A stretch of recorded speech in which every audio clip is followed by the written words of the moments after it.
हरियाणा की हर अपडेट के लिए बेल आइकन दबाएं और सब्सक्राइब करें STV हरियाणा न्यूज।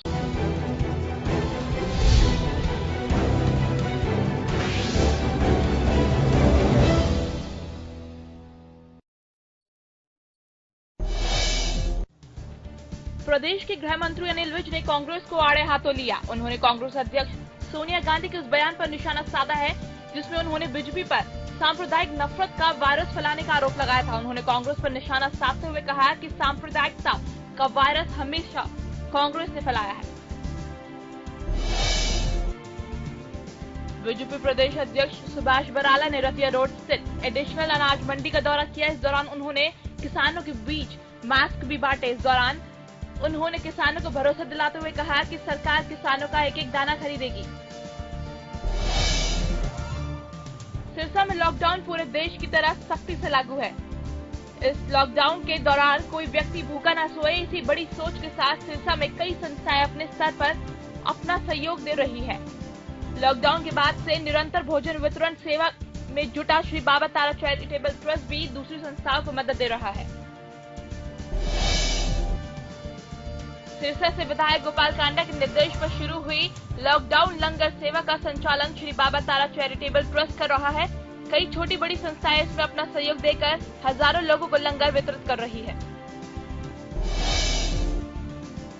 श्री बाबा तारा कुटिया के मुख्य सेवक गोविंद कांडा के संयोजन में चल रही इस लंगर सेवा से बड़ी संख्या में सेवादार और राजनीतिक कार्यकर्ता जुड़े हैं। वहीं अलग अलग संस्थाएं भी भोजन के पैकेट कुटिया से लेकर जरूरतमंदों तक पहुंचा रही है।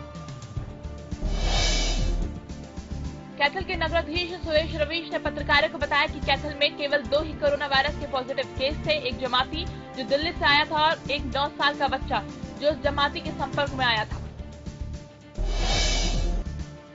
दोनों कोरोना पॉजिटिव थे, उनका इलाज चल रहा था। अब दोनों के सभी टेस्ट नेगेटिव आ गए हैं और उन्हें कैथल लाया जा रहा है और 14 दिन के लिए उन्हें क्वारंटीन किया जाएगा। कैथल के लिए ये एक सुखद बात है। हमारा कैथल कोरोना मुक्त हो गया है। उन्होंने लोगों से अपील की कि कोरोना वायरस से बचाव के लिए सरकार के निर्देशों का पालन करें और सोशल डिस्टेंस बनाए रखें। बल्लभगढ़ के लोगों ने आदर्श नगर थाना के SHO सहित सभी पुलिस कर्मियों का शॉल उड़ाकर फूल मालाओं से जोरदार स्वागत किया। वहीं सभी पुलिस कर्मियों ने धन्यवाद देते हुए कहा कि इनकी वजह से हम लोग सुरक्षित हैं।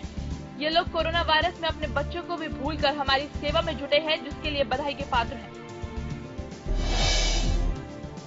इस दौरान उन्होंने कहा कि पुलिस बहुत अच्छा काम कर रही है। इस दौरान सब इंस्पेक्टर ने बताया कि उनको भी अपने परिवार की याद आती है, लेकिन जब लोग उनका सम्मान करते हैं तो वो सब कुछ भुलाकर लोगों की सेवा में जुट जाते हैं।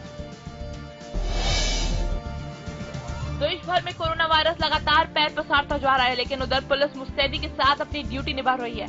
इस महामारी में दिन रात लोगों को सेवाएं दे रहे हैं। इसी को लेकर बामनीखेड़ा ग्राम पंचायत ने पुलिस कर्मियों का फूलों से स्वागत किया। वहीं DSP सुरेश कुमार ने ग्राम पंचायतों का धन्यवाद करते हुए कहा कि लोग पुलिस प्रशासन की कार्यशैली से खुश हैं। इस तरह के कार्यों से जनता और पुलिस के बीच आपसी भाईचारा कायम रहता है। हालांकि पुलिस हर समय मुस्तैदी के साथ अपनी ड्यूटी करती है और हमारा कर्तव्य है कि लोगों की सेवा करना। इस दौरान उन्होंने लोगों से अपील भी की। उन्होंने कहा कि कुछ ही दिन और बचे हैं, लोग नियमों का पालन करें और अपने घरों में रहें। एक तरफ कोरोना वॉरियर्स अपनी जान हथेली पर लेकर काम करने को मजबूर है, तो वहीं दूसरी तरफ इन योद्धाओं की सेवा के लिए भी कई लोग आगे आ रहे हैं। ऐसा ही देखने को मिला फिरोजपुर झिरका में, जहां शहर के कुछ युवा कोरोना जैसी घातक बीमारी से लड़ने में अपना योगदान देने वाले योद्धाओं के लिए खाने का इंतजाम करते दिखे। ये युवा जहां कोरोना वॉरियर्स तैनात है, वहीं खाना उपलब्ध करा रहे हैं। यही नहीं, कोरोना वॉरियर्स के हौसला अफजाई के लिए उनका फूल मालाओं से स्वागत भी करते हैं। कोरोना महामारी के बीच मुसलमानों का सबसे पवित्र महीना रमजान शुरू हो गया है। अरब देशों में आज यानी 24 अप्रैल से रोजे की शुरुआत की गई है, जबकि भारत में कल पहला रोजा रखा जाएगा। कोरोना वायरस के खौफ के बीच शुरू हो रहे इस पाक महीने में मुसलमानों के लिए सब कुछ पहले जैसा नहीं रहने वाला। तमाम देशों के सरकारों के अलावा मुस्लिम धर्मगुरु भी लोगों से लगातार अपील कर रहे हैं कि रमजान के दौरान घर पर रहकर इबादत करें। यमुनानगर में मुस्लिम धर्मगुरु हाफिज हुसैन अहमद ने कहा कि अपने रब की रजा के लिए तमाम मुसलमान इस महीने में रोजा रखते हैं, लेकिन इस बार ये सब थोड़ा अलग होगा। पहले के सालों की तरह इस बार मस्जिदें गुलजार नहीं हो सकेंगी। रमजान का पाक महीना कल से शुरू हो रहा है। इसी सिलसिले में गोहाना सिटी थाना के एसएचओ ने मस्जिद में जाकर मुस्लिम समुदाय के लोगों के साथ बैठक कर मस्जिद को बंद रखने के आदेश दिए हैं। इसके साथ ही इफ्तार पार्टी आयोजित करने पर रोक रहेगी। इस दौरान मस्जिद के आसपास रहने वाले मुस्लिम समुदाय के लोगों ने भी प्रशासन को इसमें सहयोग करने का भरोसा दिलाया है। फतेहाबाद में जिला प्रशासन आजीविका महिला महासंघ की ओर से कई स्थानों पर स्टॉल लगाए गए, जहां बिना मास्क के घूम रहे लोगों को 15 रुपए में मास्क दिया जाएगा, जबकि सैनिटाइजर भी उचित दामों पर बेचने के लिए रखा गया है, जिसका उद्घाटन एसपी राजेश कुमार ने किया। लॉकडाउन के दौरान बैंकों में लगातार बढ़ रही भीड़ के कारण बैंक कर्मचारी जहां आने वाले लोगों को हाथों को सैनिटाइज करवा रहे हैं, वहीं सप्ताह में 2 बार पूरी ब्रांच को भी सैनिटाइज किया जा रहा है। उकलाना की एसबीआई ब्रांच, ओबीसी ब्रांच और उनके एटीएम को पूरी तरह से सैनिटाइज किया गया है। बैंक के मैनेजर नीरज कुमार ने जानकारी देते हुए बताया कि ब्रांच को सप्ताह में 2 बार पूरी तरह से सैनिटाइज कराया जा रहा है।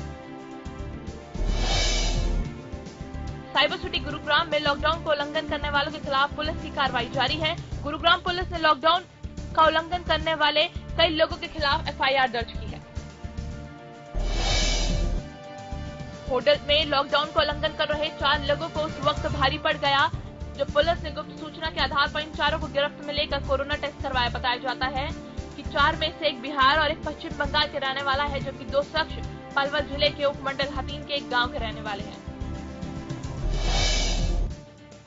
कोरोना टेस्ट के सैंपल लेने के बाद सभी संदिग्धों को पुलिस सामुदायिक स्वास्थ्य केंद्र भेज दिया गया है। फिलहाल पुलिस रिपोर्ट आने का इंतजार कर रही है, जिसके बाद रिपोर्ट के आधार पर कार्रवाई करने की बात कह रही है। करनाल में लॉकडाउन के नियमों का उल्लंघन करने वालों पर सीसीटीवी के जरिए पैनी नजर रखी जा रही है। बता दें कि करनाल में 129 सीसीटीवी कैमरे अलग अलग 31 जगहों पर लगे हुए हैं, जिनकी मॉनिटरिंग करनाल के सीसीटीवी कंट्रोल रूम में होती है। सीसीटीवी की मदद से लॉकडाउन के नियमों का उल्लंघन करने वालों को गिरफ्तार किया जा रहा है। साथ ही कई लोगों के वाहन भी जब्त किए गए हैं। वहीं करनाल पुलिस ने लोगों से अपील की है कि लॉकडाउन का अच्छे तरीके से पालन करें।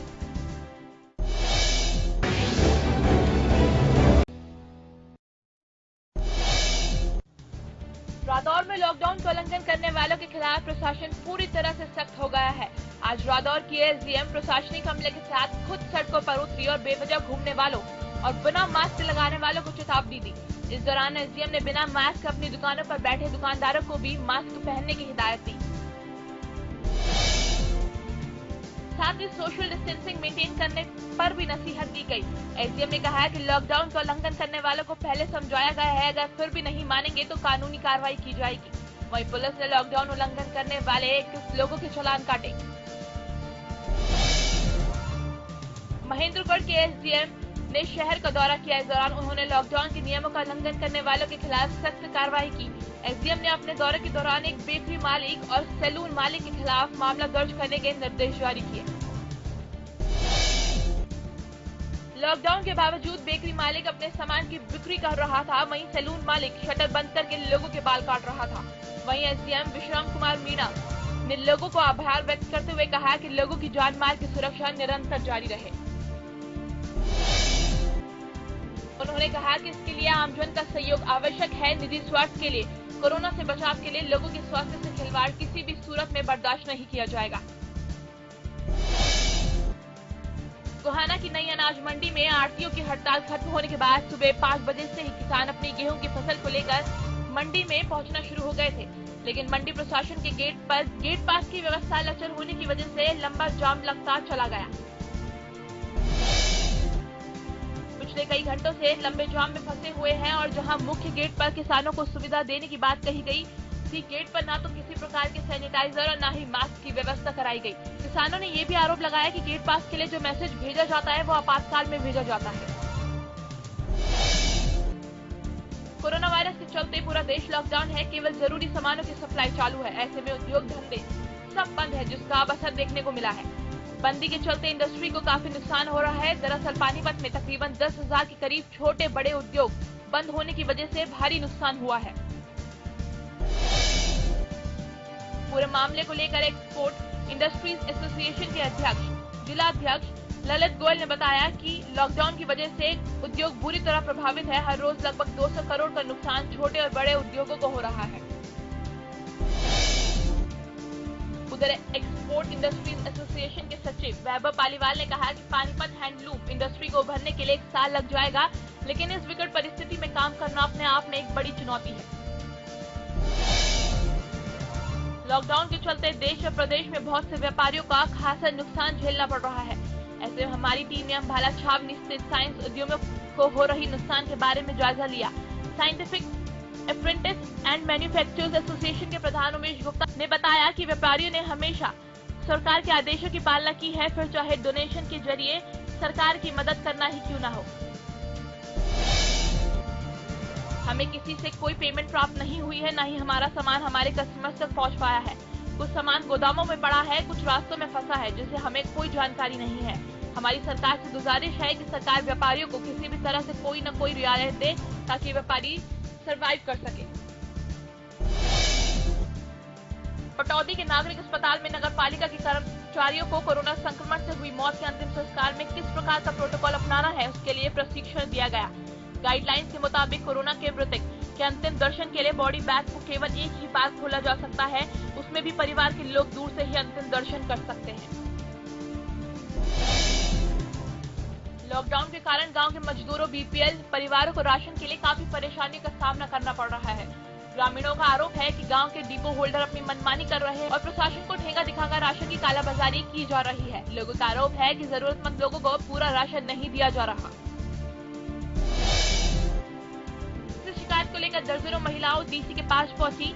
उन्होंने राशन मुहैया कराने की गुहार लगाई। महिलाओं का कहना है कि 2 दिन पहले भी डीसी से बातचीत की गई थी और उन्होंने आश्वासन दिया था कि राशन मिलेगा, लेकिन अभी तक कोई राशन नहीं मिला।